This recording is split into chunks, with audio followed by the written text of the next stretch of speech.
presensya mo. Praise God.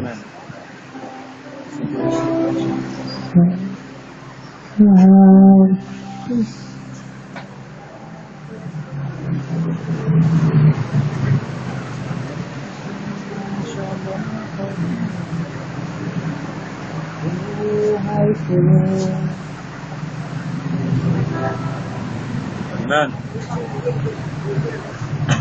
Sa presensya mo,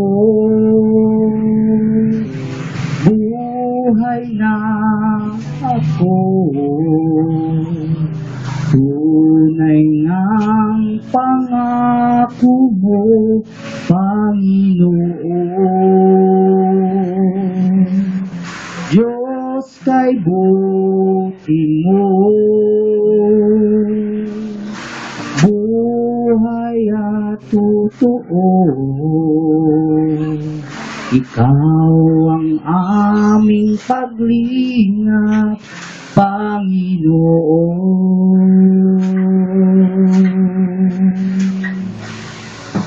Ikaw ang Panginoon ng aming buhay. Pagsamba ay alay sa'yo, aming Panginoon. Iaalay buhay namin taglay. Sa presensya mo, buhay na ako. Tunay ang pangako mo, Panginoon. Diyos kay buti mo, buhay katotoo. Ikaw ang aming paglingap, Panginoon.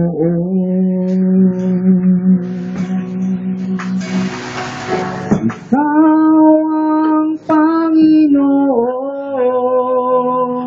ng aming buhay. Pagsamba ay alay sa'yo, aming Panginoon. Iaalay buhay namin taglay. Praise the Lord. Bagamat walang practice mga kapatid. Amen. Kung nanggagaling sa ating puso ang ating inaawit, nandoon ang pangako at presensya ng ating Panginoon. Amen. Na talagang napakatamis, napakaliwanag sa ating buhay. Kung ano man yung pinagdadaanan ko nating mga pagsubok, nandiyan ang Panginoon, ang presensya ng Panginoon. Amen. Na tumatahan sa atin. Praise God. Yung mga pagsubok nating mga yan, mga kapatid, mangyayari sa atin yan dahil may gustong sabihin o pahiwatig ang ating Panginoon para mapulblas o makita ng mga taong nakakasalamuhan natin mga kapatid yung kung sino ka, kung mayroon kang Diyos na nananahan sa iyong puso o wala. Amen. Praise the Lord. Kasi ang nakita ko doon sa ikaw kasi sobra kang maka-Diyos. Kung sa sanlibutan, tatawanin ka pa nila. Pag may ganun, o sa sanlibutan, tatawa ka pa. Pero para sa akin, yung sinabi niyang ganun, may kahulugan po mga kapatid. Yes. Amen. Ipinakita ng Diyos na siya ay Diyos na buhay, Yes. na tumatahan sa amin at nakita niya kung gaano kahalaga ang Diyos sa aming buhay. Amen. Kaya sinabi niya na, ikaw kasi, grabe yung mga kapatid. Talagang Amen. nakita nila ang Diyos sa aming buhay. Yes. Hindi ako ang nagsasabi na may Diyos ako. Yes. Kundi yung nakakakita sa ginagawa mo. O kinikilos po natin mga kapatid. Dahil hindi natin bubuhatin yung sarili nating bangko. Yes. Pangit po yung mga kapatid. Yes. Yun yung mga taong nakakasalamuhan natin everyday.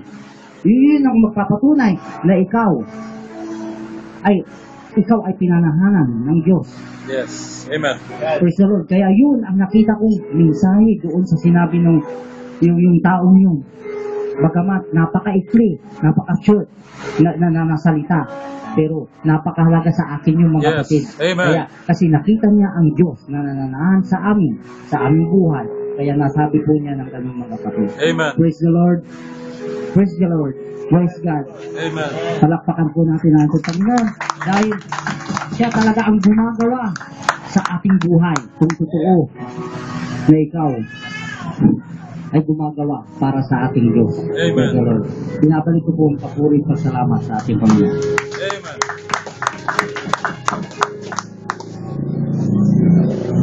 God bless you, Brother Jerry. Tunay na sabi nga ng ilawit mo, ang buhay na inaalay natin sa Panginoon.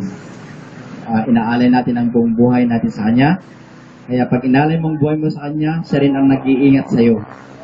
At hindi lang ikaw ang iingatan, pati ang mga tricycle mo, iingatan ng Panginoon. Amen? Amen. Biro mo yan.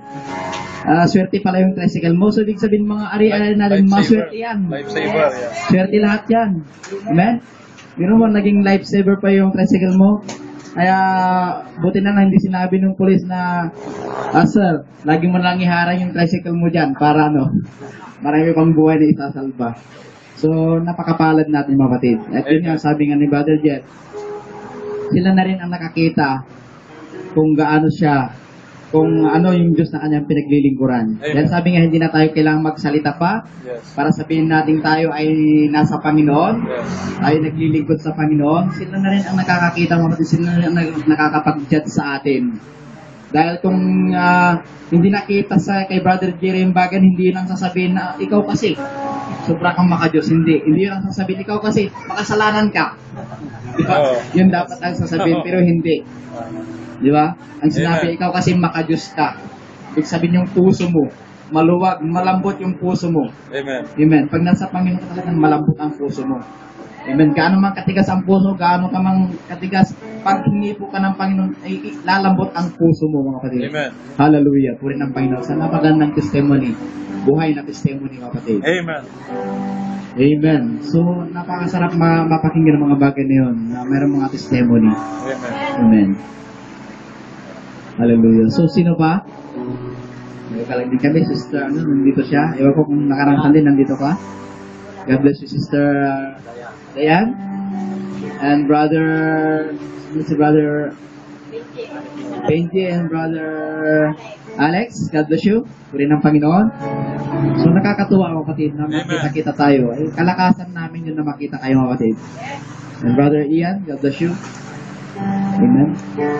Salamat sa Panginoon. Sister Emma.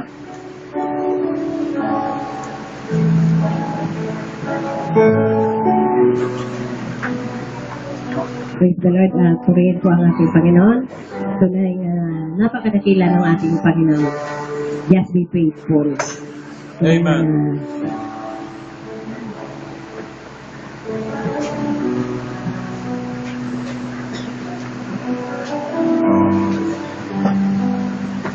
Kapag tapat ka sa Panginoon, talagang ang ingat at ang paggagabay ng Panginoon, ang kanyang Espiritu ng Diyos ay nasa iyo. At palagi kang nilulukuhan niya. At ilang beses ko na rin yan napatunayan sa aming buhay. Tunay nga na hindi siya nagpapabaya sa bawat isa sa atin. Nagpapasalamat din ako sa Panginoon dahil sa kabila ng puyat, pagod ay nagagampanan ko. Sabi nga kaya kahit maliit man na bagay, ano man na bagay kapag pinagkakawalan mo sa Panginoon ay patuloy kang iniingatan at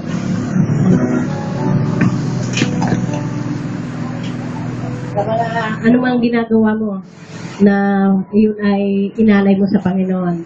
Siya rin ang nagbibigay ng karunungan at kaalaman. Kaya nagpapasalamat din ako dahil sa kabila ng wala na akong estudyante sa high elementary, ay hindi pa rin nila ako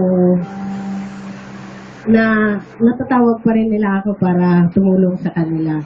Kaya tunay nga na ang mga bagay na yan ay napakadakila ng Panginoon. Amen. Kaya, kumbaga, ginagampanan lang natin yung mga dapat gampanin. Sabi nga kaya, pinupuri tayo, hindi para sa para sa atin, kundi sa mga ano yan, sa ginagawa ng Panginoon sa buhay natin. May nanap lang ako sa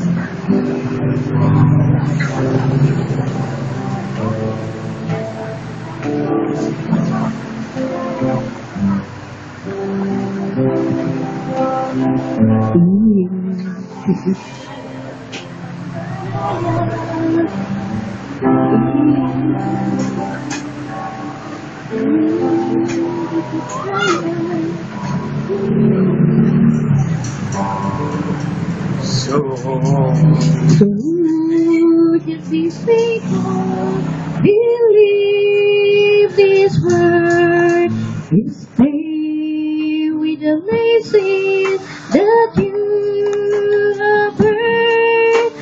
Listen to this prophet, this message here. Walk in the light where it starts the rain. In this entire put to trust His name. Rise from the glory is now descend. Work hard are falling, and peace will be. We know the time is you.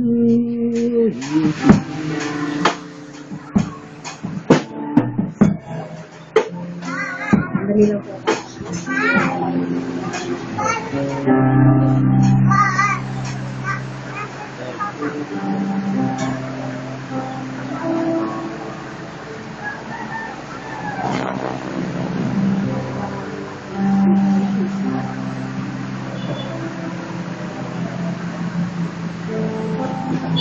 Ito na lang ang nangyari.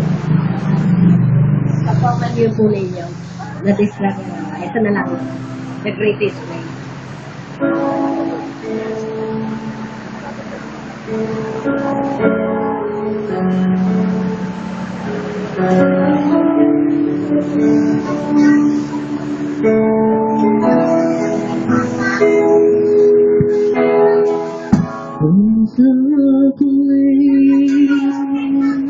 When I first found my home, when I first found my freedom and life, this is where I found my family, place that I used for home. All things that love undeniable, the word in fact the hearts of the world. We're changing and the mystery maker, the greatest place where I ever knew.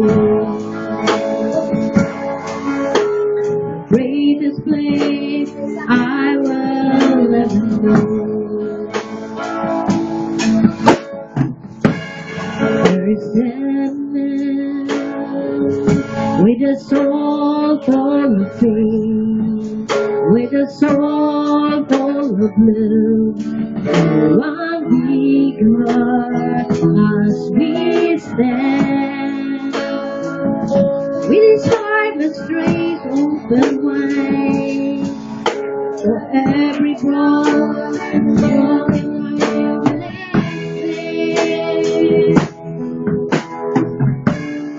oh, Jesus, undeniable. Touching back the heart of the world.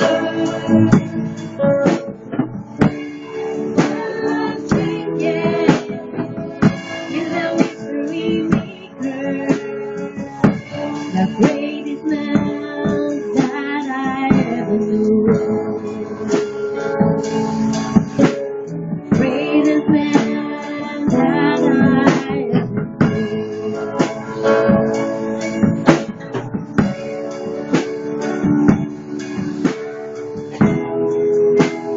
First love flame when I first found my home. When I first found my freedom and love, there is word of my family. They stand for our home. Pinabalikan natin ang katuloyan sa ating Panginoon.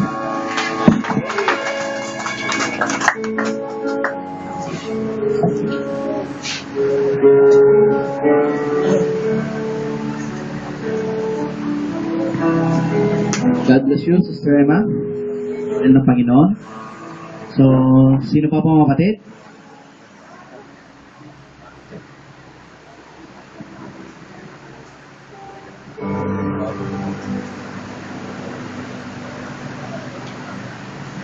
Amen.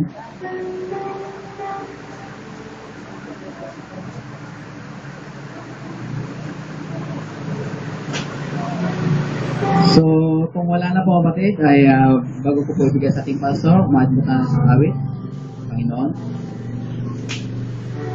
Amen.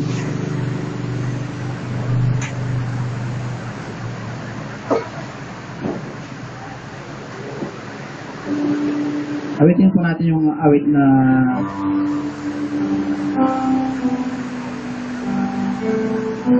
I'll Ride This Train.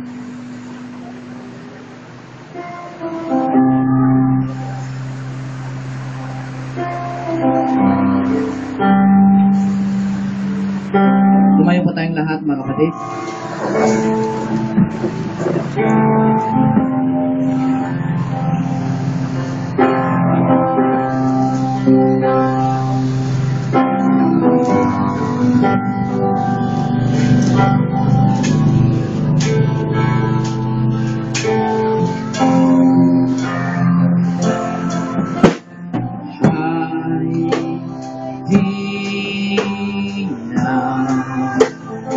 Under your word, under your word, cover me,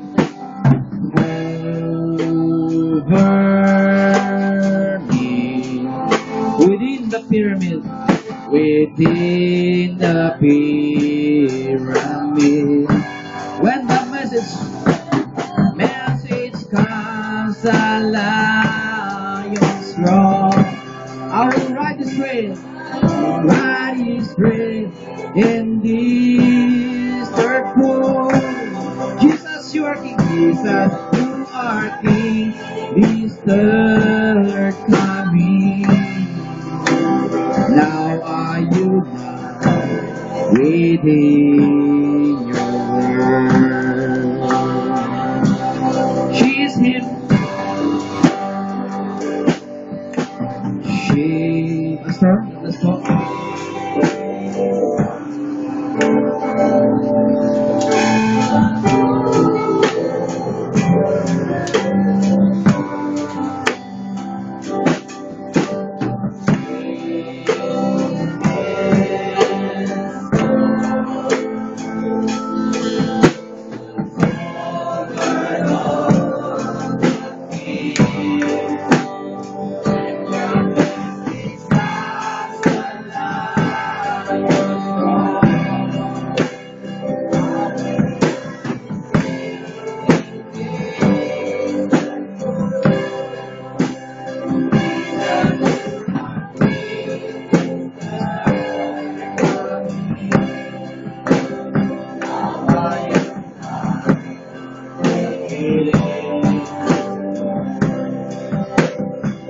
Nawayon within you.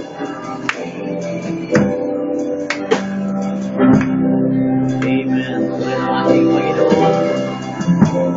Amen. Salamat sa Lord sa mga narinig po nating mga totoo at tunay na nagbibigay sa atin ng inspiration para patuloy na maglingkod sa ating Panginoon. Kakaupo kayo mga kapatid. Amen.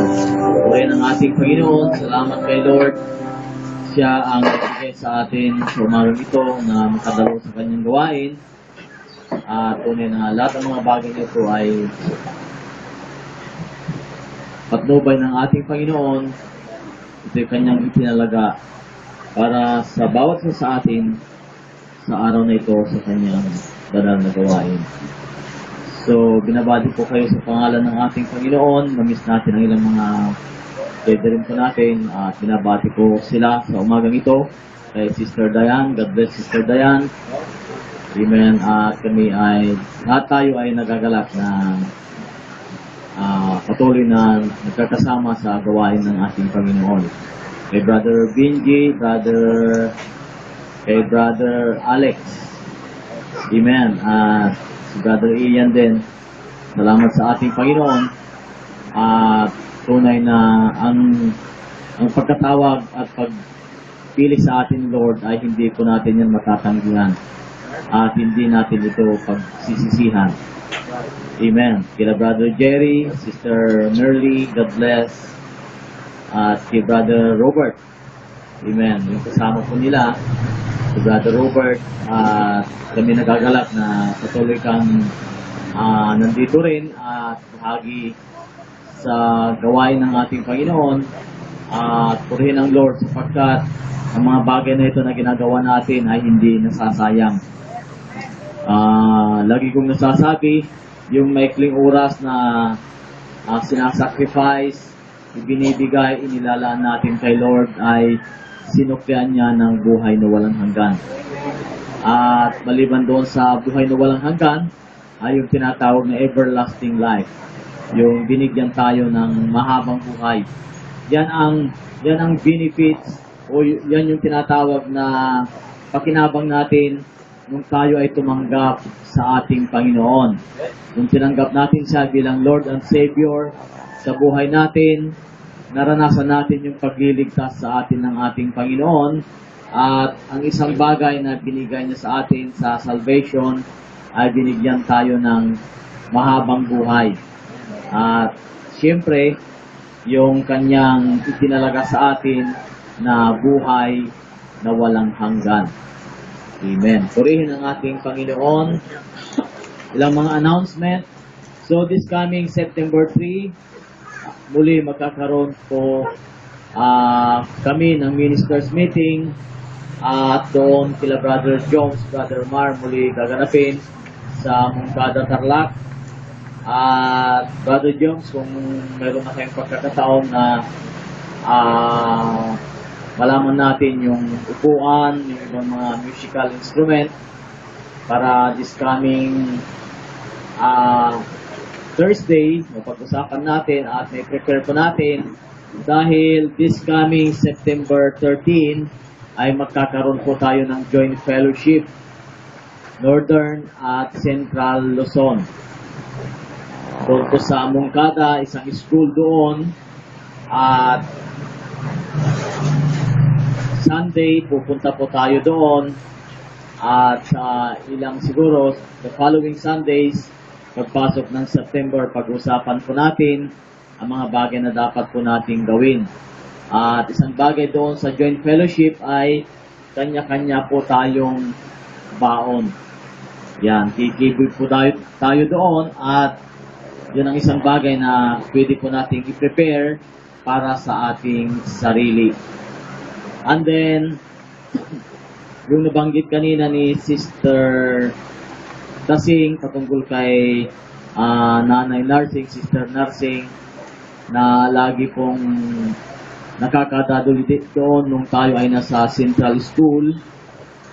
at dumating din yung pagkakataon na hindi na rin sila nakakadalo at hindi na rin natin sila nadalaw, napuntahan at yan ay for the respect din sa kanilang anak na pastor, di ba Sister Tasing, may anak silang pastora, so in respect din doon at para syempre nani nila yon at syempre kumbaga sa ministry ay gusto din nilang maakay sa pananampalataya.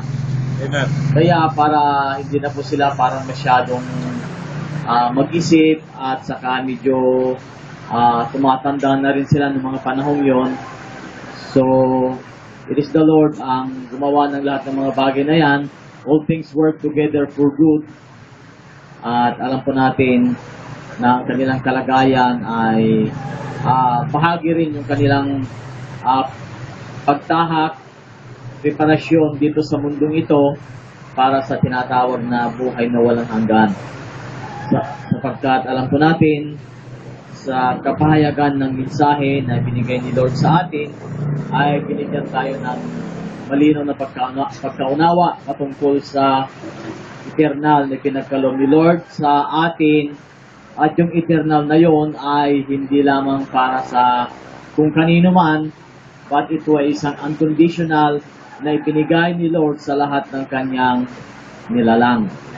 So lahat po tayo na kanyang nilalang, galing tayo kay Lord at yung proseso ng buhay natin dito sa mundong ito ay bahagi ng tinatawag na pagbabalik natin sa ating Panginoon.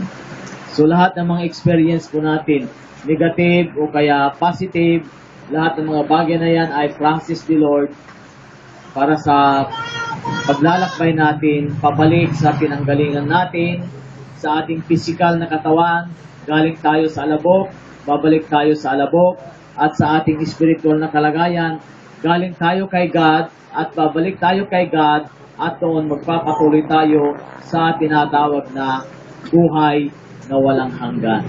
Amen. Amen.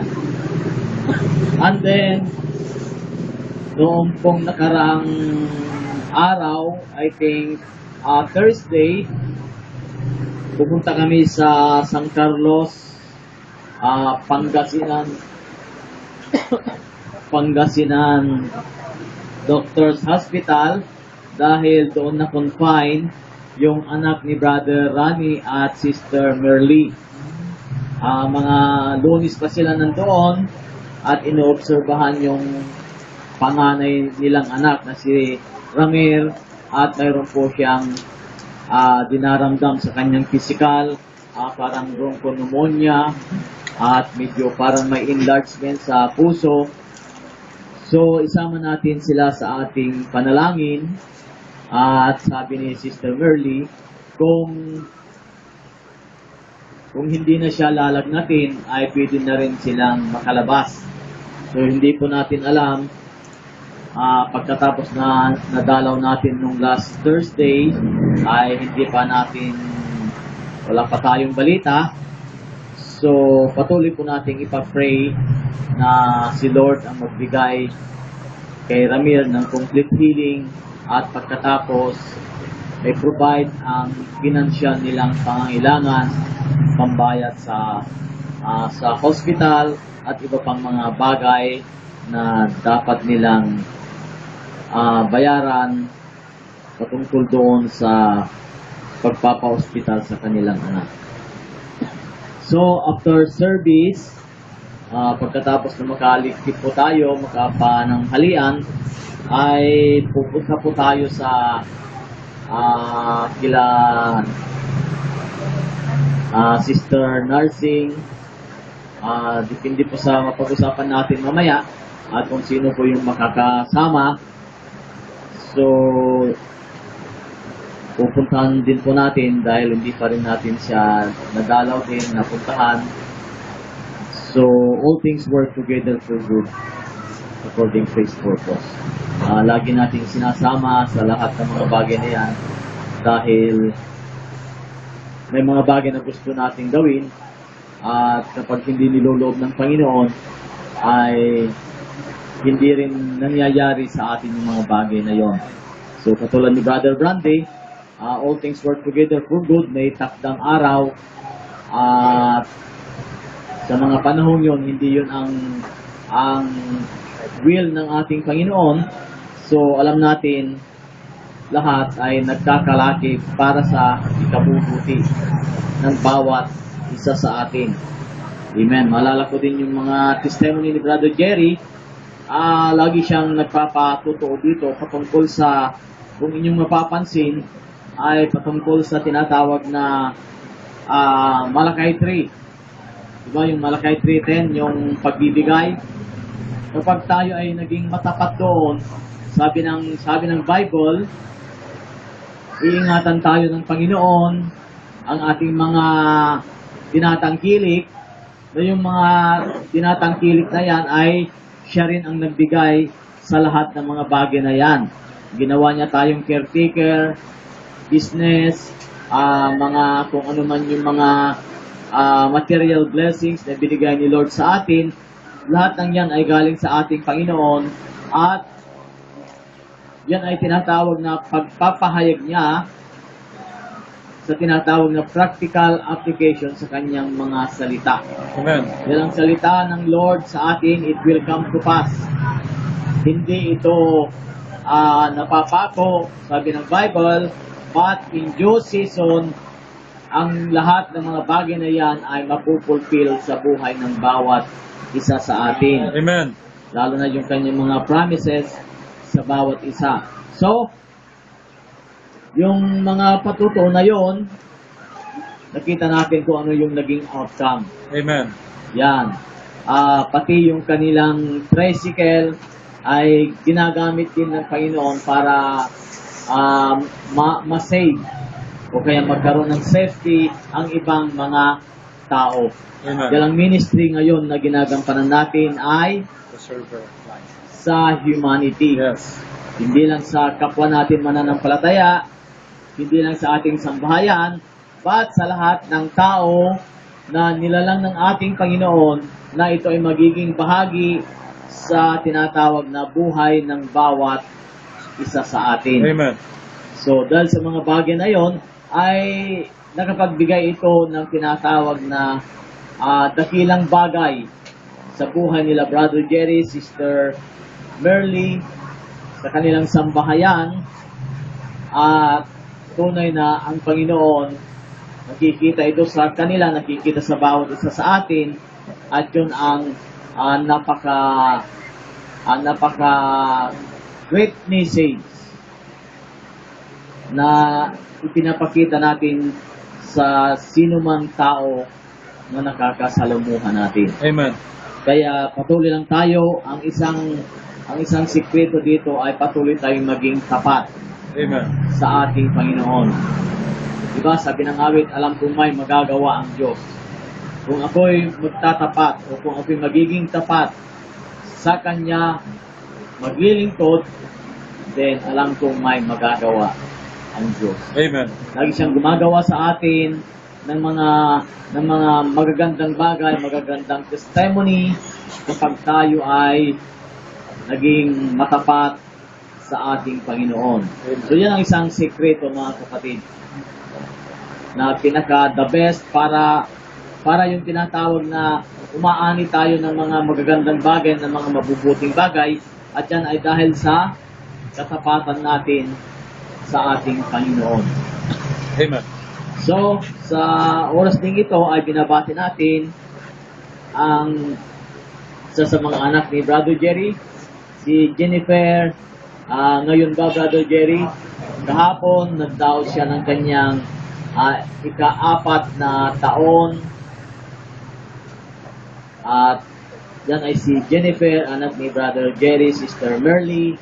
Binabati natin siya, at ang ating dalangin ay more blessing ang ipagkaloob sa batang ito, at siya ay patuloy na gabayan ni Lord sa kanyang paglaki. Meron siya magandang kalusugan at kalakasan, at mapulfill ang kanyang dream na ayon sa panukala din ng ating Panginoon. Sapagkat gaya po ng naririnig po natin dito po sa ministry ng ating Panginoon sa Acts chapter 7 verse 24 or 28 kung di ako nagkakamali, na tayo, for in Him we live and move and have our being. Amen. Sa Kanya tayo nabubuhay, sa Kanya tayo nakakagawa, nakakakilos, at kung wala siya ay wala po tayong magagawa, at siyang nagbigay sa atin ng ating pagkatao. Sabi niya, at tayo ay Kanyang mga lahi. Sa ibang translation ng Tagalog, tayo ay Kanyang mga anak. Amen. Yan, kaya po rin ang ating Panginoon, at binabati din natin si Brother Jerry sa kanyang kaarawan this coming September 1. Yan, God bless Brother Jerry Alcantara. Sa September 1, pagpalain ka ng ating Panginoon at more blessing ang ipagkaloob sa iyo ni Lord at patuloy ng magandang kalusugan at kalakasan at mapulfill ang iyong dreams ayon sa will ng ating Panginoon at just enjoy, sabi ng message, enjoy our life at prosper tayo at mabuhay tayo ng matagal sa biyaya ng ating Panginoon. And then, church anniversary, papasok na po tayo sa September at gaya po ng ginagawa po natin, nagkakaroon po tayo ng pasasalamat, Thanksgiving sa ating Panginoon for another years na paggabay po niya sa atin at isasuggest ko po sa inyo, maaaring pag-isipan natin kung gusto po nating mag-invite kahit sa tinatawag na Central at Northern Luzon joint fellowship natin muli at mayroon akong parang isang lugar na nakikita, kaya lang magre-renta po tayo dito ng medyo hindi basta-basta renta. Pero itong renta na ito, halimbawa mga 10,000, maghapon na yon. Hindi katulad sa ibang lugar na per oras. Halimbawa 10,000 good for 4 na oras at pagkatapos at yung following na oras ay mayroong pang dagdag bayan. Pero dito siguro ay baka the whole day pwede po nating gamitin at yung mga presyo po nila ng mga nagdaang panahon ay mga 10,000. At yan po ay sa spring resort dito. Siguro yung restaurant nila ay kakasya na doon ng mga 100. Yes.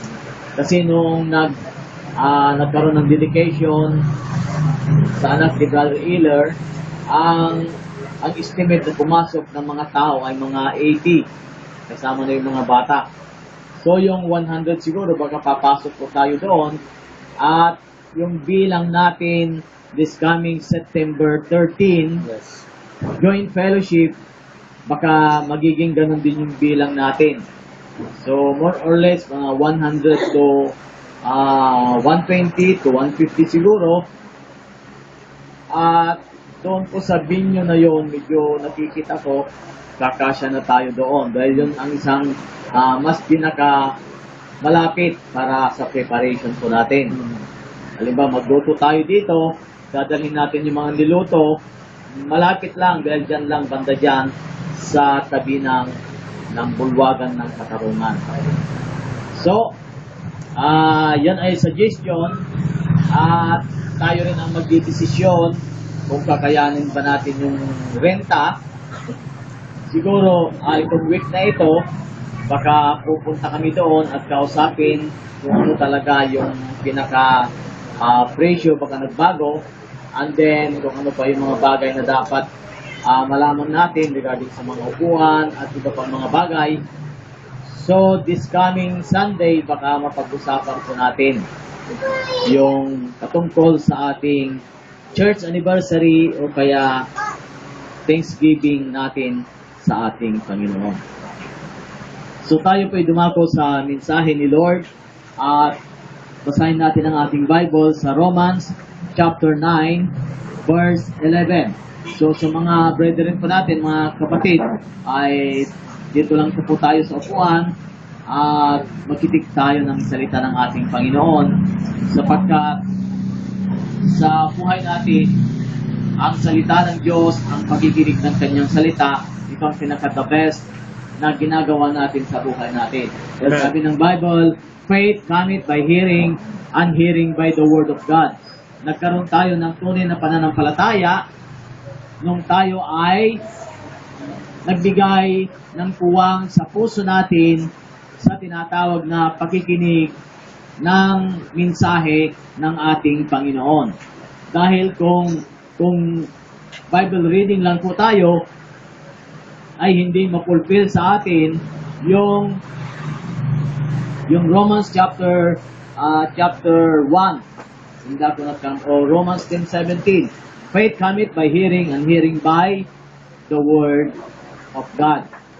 So lumago tayo sa pananampalataya dahil sa pakikinig natin sa salita ng ating Panginoon. Amen. So, Romans chapter 9, verse 11.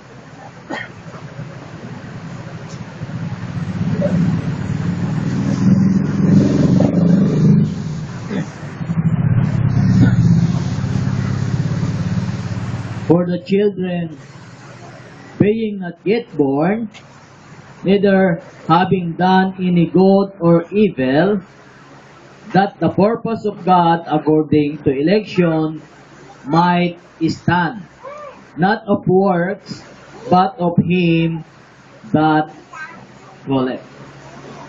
So, dito po ay i-apply po natin ang scripture na ating nabasa sa bawat isa sa atin. Nasa scripture na ito, bilang anak, sabi dito, na kahit hindi ka pa ipinanganak o hindi ka pa lumabas sa sinapupunan ng ating nanay, nandun pa lang tayo sa kanyang tiyan, ang Panginoon ay mayroon na siyang tinatawag na pagpili. Mayroon na siyang tinatawag na choice sa atin kung sino tayo, kung ano yung tinatawag na magiging gampanin natin dito sa mundong ito paglabas natin, or kung yung tinatawag na kung ano tayo paglabas natin dito sa mundong ito, sa ating tinatawag na natural birth. So dito sa ating natural birth, mayroon na tayong tinatawag na pagkatawag sa ating Panginoon. Mayroon na siyang pagpili sa atin kung ano ang magiging buhay natin dito sa mundo at kung ano yung layunin. Bakit isa tayo na binigyan ni Lord na mahayag dito sa planet Earth sa pamamagitan ng ating natural birth, ginamit niya ang ating magulang. So mayroon na siyang paunang pagkatawag sa atin. Mayroon na siyang tinatawag na election o kaya tinatawag na pagpili. Nagaya ng sinabi ng Romans 9:11. For the children being not yet born, neither having done any good or evil, that the purpose of God according to election might stand, not of works, but of him that calleth. Siyang tumawag sa atin, siya ang pumili sa atin, at yung kanyang pagkatawag at pagpili sa atin ay kung ano yung magiging purpose natin dito sa mundong ito. Kaya tayo, maaaring iniisip natin bakit kaya tayo ay naging believers sa kanyang salita. Bakit kaya hindi na lamang tayo naging kabilang sa isang tinatawag na relihiyon o isang grupo na kung saan doon ay magsisimba tayo at doon ay magbibigay tayo ng papuri at pagsamba sa ating Panginoon. But, tinawag niya tayo bilang kanyang mga mananampalataya ng kanyang salita. Pag sinabi po nating believers ng kanyang salita, ang buhay natin ay nakapaloob doon sa tinatawag na salita ng Panginoon na ating tinanggap, pinaniwalaan, at ini-a-apply natin ito sa ating buhay. Kaya nga, naririnig po natin sa mensahe ng ating Panginoon dito na tayo ay mga believers, hindi dahil sa denomination, hindi dahil sa isang religion or organization, but tayo ay believers ng salita ng ating Panginoon. So, naging believers tayo na hindi naman natin inisip, hindi natin plinano, but bigla na lamang dumating ito sa buhay natin. Biglang, halimbawa, yung experience natin, biglang mayroong nag-door knocking sa bahay natin at pagkatapos may dala-dala siyang Bible, nakapagpahagi siya ng salita ng ating Panginoon,